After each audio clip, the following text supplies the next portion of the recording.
राजकीय घडामोडी, सामाजिक विश्लेषण, कृषी विभाग, कला व मनोरंजन विश्व आणि क्रीडा क्षेत्रातील बातम्यांचे ताजे व अचूक अपडेट लोकशाही 18 न्यूजवर.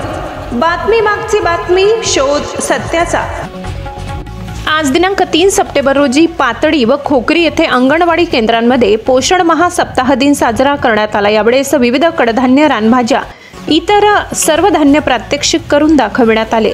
आरोग्य सहाय्यिका श्रीमती जेवलीताई पवार यांनी उपस्थित गरोदर माता, स्तनदा माता, किशोरवयीन मुली व महिलांना आहार कसा घ्यावा, कॅल्शियम कोणते आहार खाल्ल्याने मिळतो, प्रथिने, पौष्टिक कोणते आहार खाल्ल्याने मिळते व कडधान्य, रानभाज्या, मोड आलेले धान्य, अंडे का खावे याविषयी माहिती दिली. तसेच अंगणवाडी सेविका श्रीमती भारतीताई धून यांनी पण माहिती दिली. यावेळी उपस्थित आरोग्य सहाय्यिका श्रीमती जेवलीताई पवार यांनी आरोग्य सेवक श्री नंदकिशोर देवरे, समुदाय आरोग्य अधिकारी श्री आकाश सर, गटप्रवर्तक श्रीमती सुमित्रा खंबाई, अंगणवाडी मदतनीस सुमित्राताई, आशा सेविका मंजुळाताई धूम व गावातील इतर सर्व लाभार्थी उपस्थित होते.